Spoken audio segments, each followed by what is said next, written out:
How can we make sure that we get the maximum investing returns in 2022? Well, I think it'd be a great idea for us to go back to basics, to remind ourselves how to be successful investors. We're going to be looking over one of my favourite papers, Vanguard's Principles for Investing Success, which covers basically everything that you need to know as a passive investor. Shouts out to Vanguard, by the way, who kindly sent me this hoodie for being one of the admins for the Vanguard UK Investors Facebook group.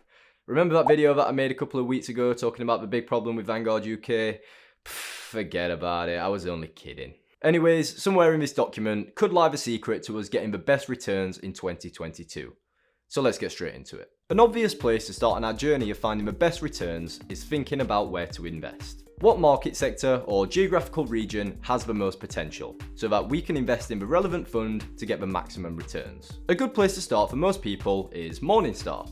They give each fund a star rating ranging from 1 star to 5 star, which we can base our decision on. I have known some people in the comment section before slander our videos because our conclusions didn't line up with the Morningstar rating. I mean, how dare us. This first graph shows the annualized 36-month returns, relative to the index that the fund is tracking, after the star rating was given. Whilst yes, 5-star funds did pretty well, 4-star did even better, and were even slightly beat by 3-star funds. It was only 1 and 2-star funds that didn't quite match up. If you didn't know, these fund ratings are actually given by plotting each fund's risk-adjusted 3, 5 and 10-year returns on a bell curve. The top 10% get 5-star, the next 22.5% get 4-star, and so on, all the way down to 1-star. So really, the rating is largely dependent on past returns, which we know is not a good indicator of future results. So if a fund has a good year or two, then it could end up with a 5-star rating. The next graph shows cash flows into the funds after the ratings are given, showing that investors definitely do listen to these ratings. The 5-star funds get a huge influx of cash invested into them, whilst the lower rated funds tend to have negative cash flows. So really, investors are just putting money into funds that have recently performed well and avoiding the funds that have recently performed poorly.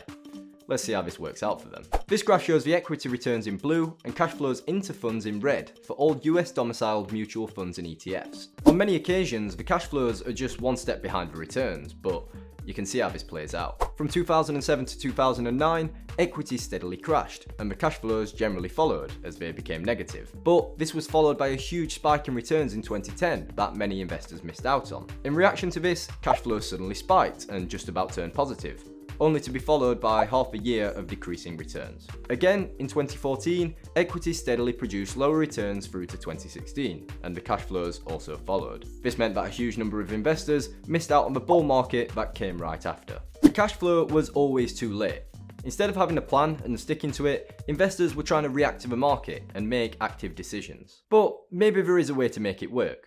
What if we can pick the winning funds or sectors? This graphic shows the returns of various market indices from 2005 to 2019, with each index color-coded. From the pattern of the colors, you can see that the returns are absolutely random. The returns are fluctuating all over the place. If we follow the emerging markets in this light blue color, we can see that it started with a few back-to-back strong years, only to be crushed by over 50% the following year. You can bet that a load of investors jumped the bus, looking for the next big thing. So what happened next? Well, the following year, there was a huge 79% spike. This random pattern continues through the years.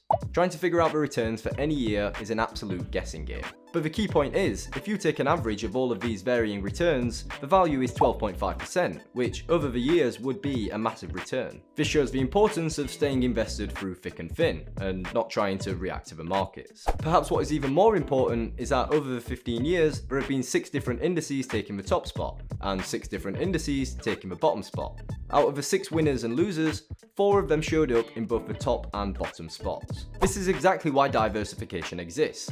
Not only does it reduce the risk of individual stocks, it also reduces the risk of individual regions or market sectors. By investing in a globally diversified portfolio, you have it all.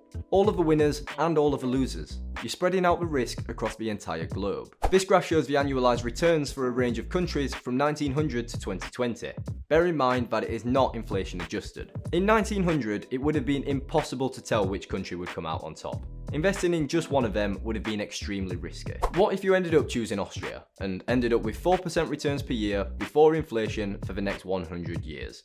Ouch. Let me remind you that the US started the century in a similar position to most other countries. Betting on them would not be obvious. If you take the median value out of all of the countries on this graph, the return would be around 7.5%. However, investing in the entire world over this period would have secured a very stable 8.3%, with much less concentration risk involved. Besides, it's not like we even have an excuse to not invest in a globally diversified portfolio nowadays, because they are so accessible. Funds like the Vanguard FTSE Global All Cap Index Fund offer over 7,000 global stocks in one fund for a relatively low cost. And there comes the next big point: costs. We can't control the winners, and choosing where to focus our investments seems like a pointless task. So let's focus on something that we can control, which is cost. This simple graph proves the point straight away. It shows the growth of £100,000 earning 6% returns over 30 years. Without any costs, you end up with £574,000. With a 0.25% cost, you end up with £533,000. And with 0.62% costs, you end up with £477,000. So between the 0.25% and 0.62% costs, which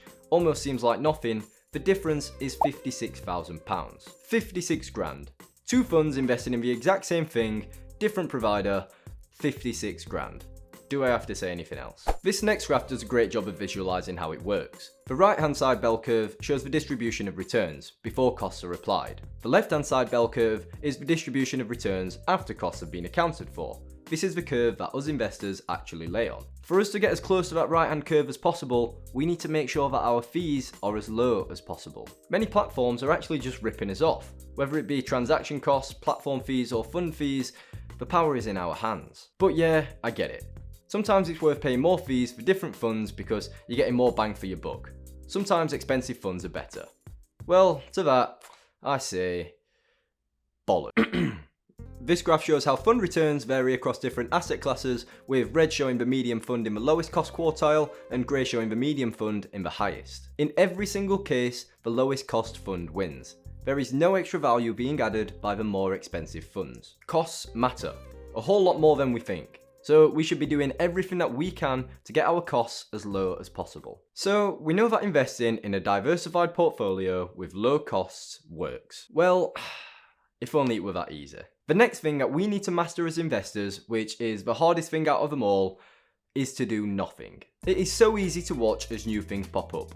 New funds, new trends, new anything. Of course, we often want to chase after it, to make sure that we're invested in the best possible portfolio.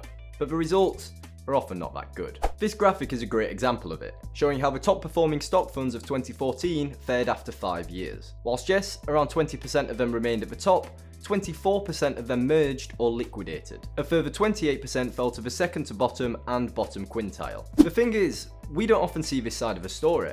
We only ever hear about the winners that have done so well for so long. When we do get edgy and fiddle with our portfolios to match the new trends, we often don't realise the damage that we're actually doing. This graph shows the average investor return versus the fund return across a range of equities. Whenever investors chase performance, we often get there late, and the returns that we realise don't match up to the fund. You can see that some of the values are above 1%, with the average being somewhere around 0.8%. If we refer back to the cost graph earlier, we saw that an extra 0.62% annual cost is equivalent to almost £100,000 over an investing lifetime. Now this one I really do get, because I'm guilty of it too.